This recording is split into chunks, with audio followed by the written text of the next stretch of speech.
en el mundo novohispano. El poder de la Iglesia en la Nueva España. Fue la institución más fuerte y rica e influyente durante los 300 años del virreinato.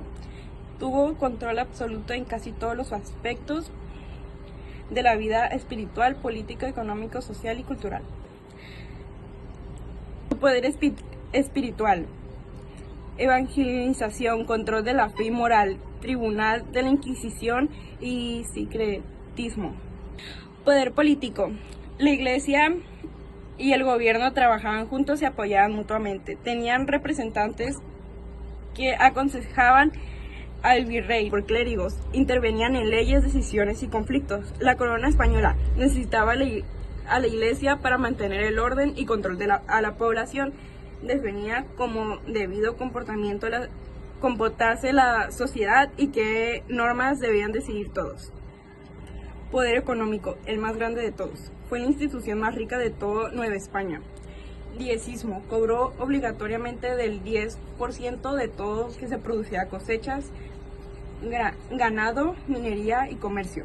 Era un impuesto directo para la Iglesia. Dueños de tierras, poseía la mayor cantidad de haciendas, tierras, ranchos y propiedades en todo el territorio.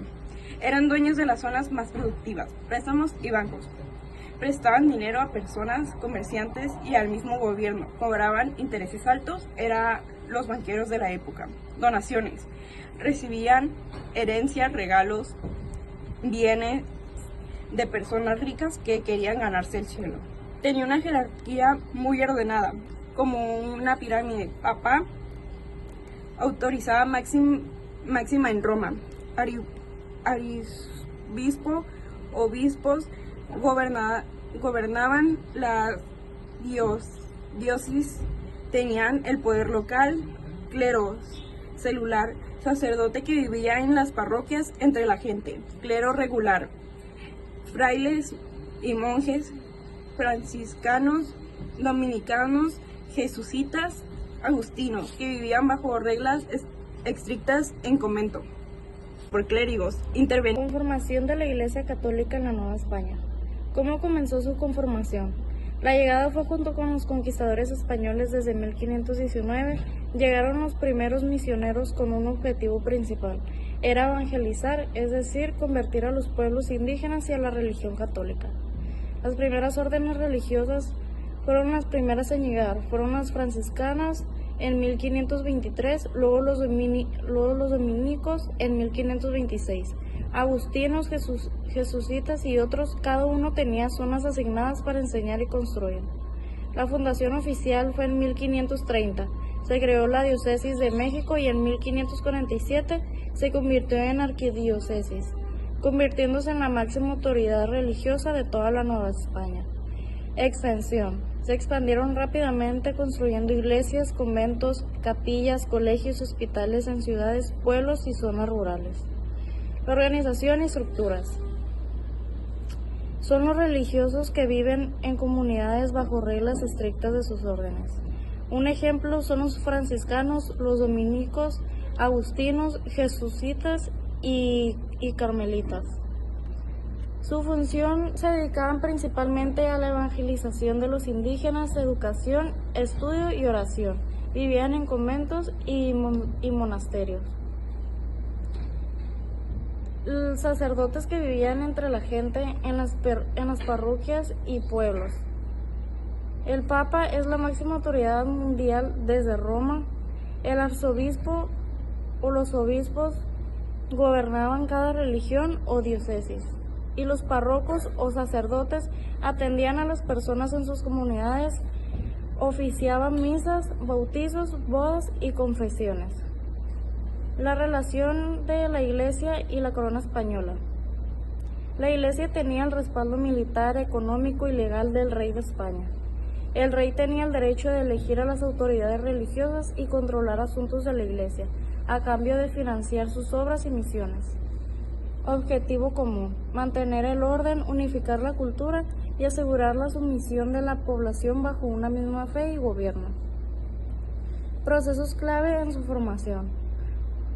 Aprendían las lenguas indígenas para poder enseñar, tradujeron doctrinas y textos religiosos, Sustituyeron templos y dioses antiguos por iglesias y santos.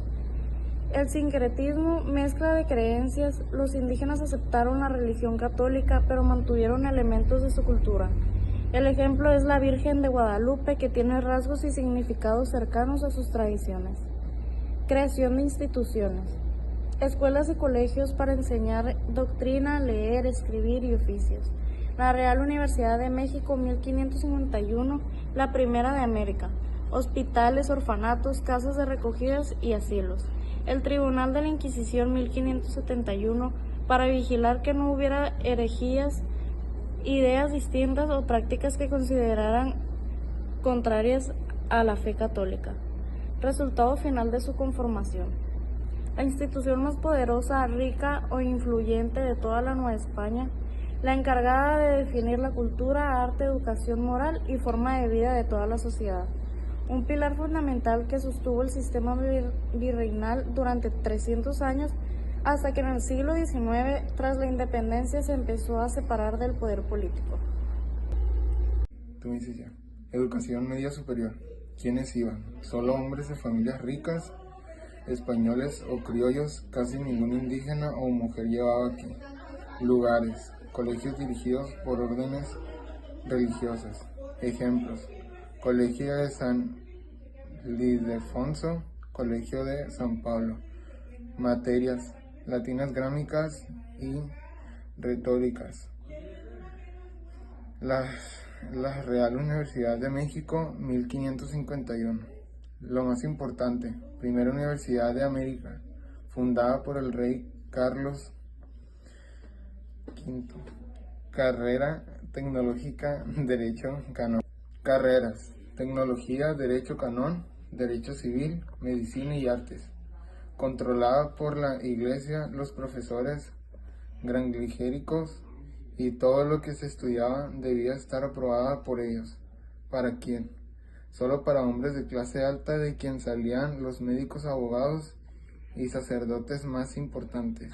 Educación para indígenas. Al principio los frailes crearon escuelas especiales como el Colegio de Santa Cruz del Tlatelolco, 1636, para enseñar a hijos de caciques lenguas, latín, música y religión. Con el tiempo se redujo mucho, solo los enseñaba doctrina y oficios para que trabajaran y obedecieran. Idioma. Se usaba el español, pero también lenguas indígenas para evangelizar. Características principales. Exclusiva. No era para todos, dependía de tu raza, clase social y género. Podían estudiar españoles, criollos, ricos, hombres. Casi no estudiaban indígenas, mestizos, pobres, mujeres. Censura estricta. La Iglesia decidía qué libros se podían leer o imprimir. Cualquier libro que fuera contrario a la religión estaba prohibido por el índice de libros prohibidos. No se enseñaba ideas nuevas ni ciencias que contradijeran la fe. Formación religiosa. Todo giraba en torno a Dios. Cada clase empezaba con orientación a la moral y las reglas de la iglesia eran lo más importante. Educación femenina. Se limitaba al hogar y la religión. Había colegios para niñas como el de las Ursulinas, pero solo aprendían lo necesario para ser buenas esposas y madres. No podían ir a la universidad. Importancia y consecuencias. Ventaja. Fue la base de nuestra cultura, idioma y religión. Formó a los moleculares y líderes de la época. Desventaja. Mantuvo a gran parte de la población en la ignorancia, realizó las desigualdades y evitó que llegaran ideas nuevas o de progreso. Fue hasta el final del virreinato y después de la independencia cuando se empezó a pensar en una educación pública, libre y para todos. La importancia de las festividades religiosas en la Nueva España. Las celebraciones religiosas fueron mucho más que fiestas, eran el centro de la vida social, cultural y hasta económica de toda la sociedad novohispana. Gracias a ellas se unieron personas de diferentes orígenes, se transmitieron tradiciones y se mantuvo viva la fe. Aquí te explico por qué fueron tan importantes. Primero, fue la base de la vida espiritual. Eran momentos para honrar a Dios, la Virgen María y a los santos.